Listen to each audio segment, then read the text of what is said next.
Assalamualaikum warahmatullahi wabarakatuh. Kembali lagi di channel ini yang berisikan beberapa pengalaman horor yang dialami oleh beberapa orang. Kali ini ada cerita horor yang ditulis oleh akun Twitternya Berbagi Cerita.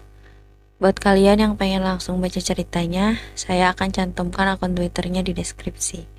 Langsung saja kita dengarkan ceritanya.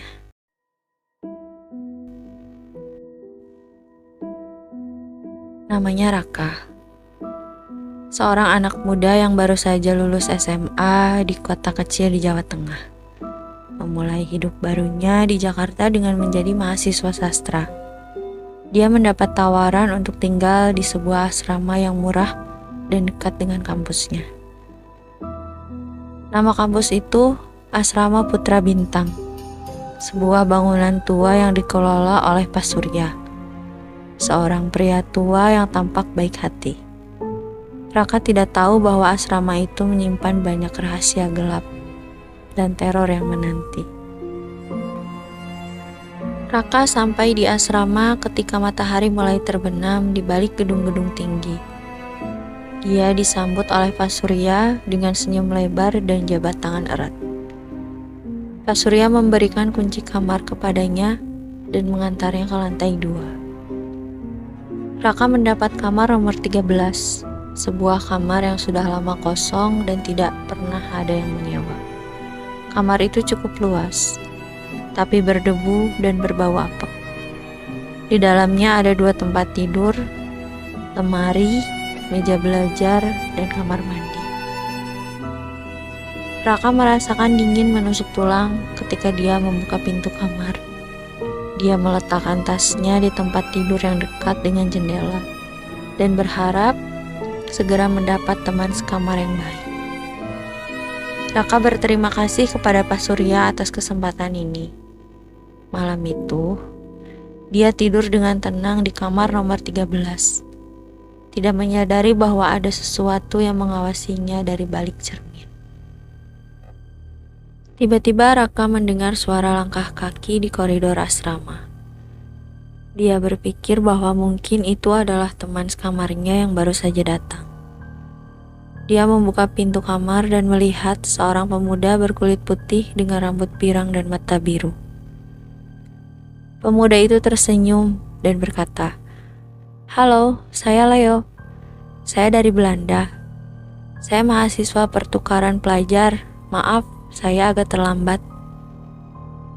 Raka merasa bingung dan heran. Dia tidak pernah mendengar ada mahasiswa asing yang tinggal di asrama ini. Tapi dia tidak mau bersikap tidak sopan. Dia menyambut Leo dengan ramah dan mengajaknya masuk ke kamar. Mereka duduk di tempat tidur dan mulai berbincang. Leo bercerita bahwa dia tertarik dengan budaya Indonesia, terutama sejarah penjajahan Belanda. Raka yang senang mendengarnya menawarkan untuk membantu Leo belajar lebih banyak tentang Indonesia.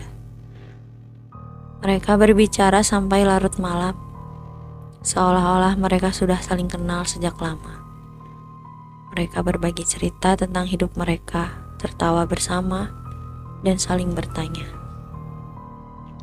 Raka lupa dengan rasa anehnya tentang Leo dan merasa bahwa dia telah menemukan seorang sahabat. Mereka membuat rencana untuk menjelajahi Jakarta bersama esok hari.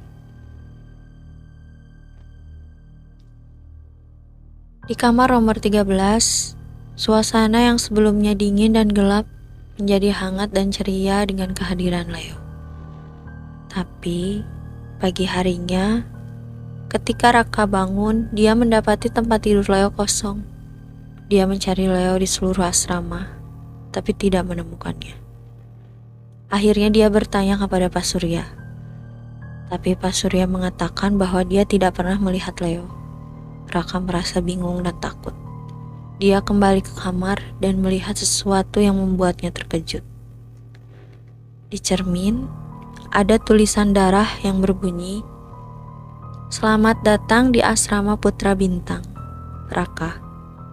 Kamu tidak akan pernah bisa keluar dari sini." Raka terbangun dengan perasaan bingung.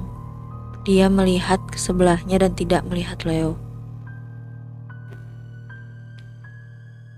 Di cermin ada tulisan darah yang berbunyi, "Selamat datang di asrama Putra Bintang.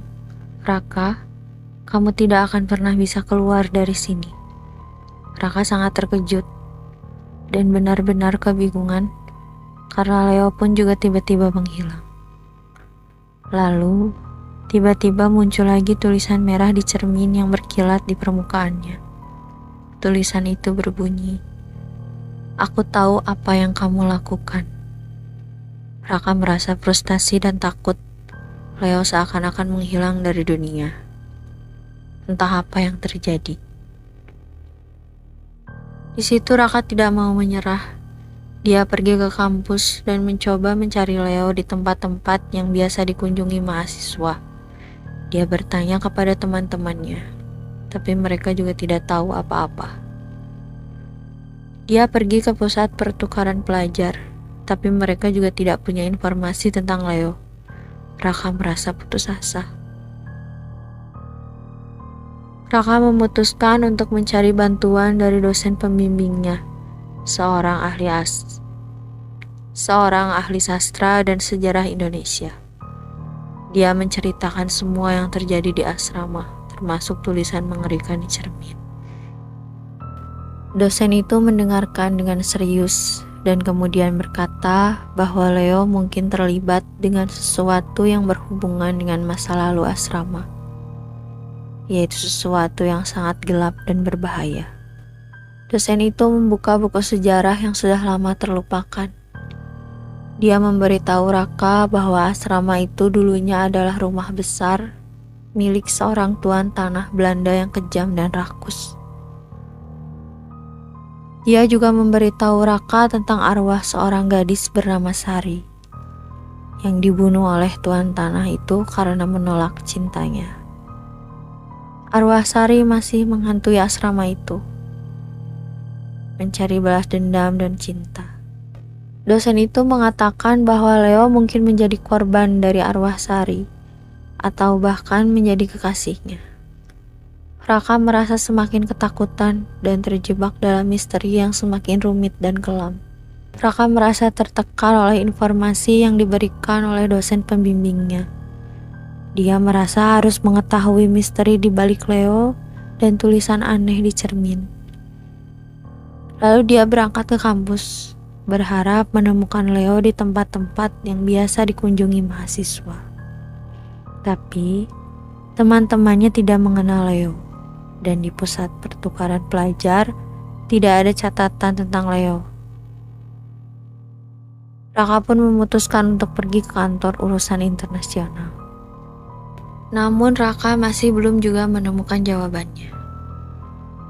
Lalu Raka kembali ke asrama Putra Bintang ketika malam telah gelap. Asrama yang biasanya penuh dengan suara-suara mahasiswa kini sepi dan sunyi. Pak Surya tidak ada di meja resepsionis dan suasana terasa menakutkan. Raka berjalan dengan hati-hati menuju kamar nomor 13.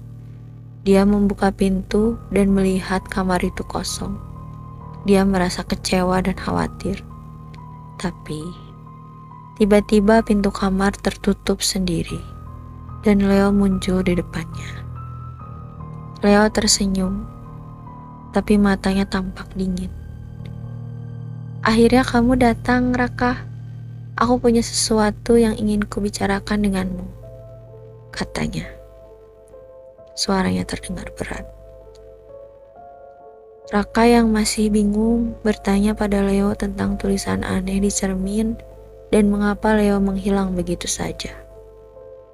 Leo menjawab bahwa dia bukanlah Leo, tapi Hans, tuan tanah Belanda yang pernah tinggal di asrama itu pada zaman kolonial. Dia menceritakan tentang cinta tragisnya dengan Sari, gadis pribumi yang dibunuh oleh istri gelapnya. "Aku telah berdosa, Raka. Aku ingin meminta maaf pada Sari dan orang-orang yang telah kusakiti. Tapi aku terperangkap di dunia ini. Aku butuh bantuanmu untuk menemukan Sari dan mengakhiri penderitaanku.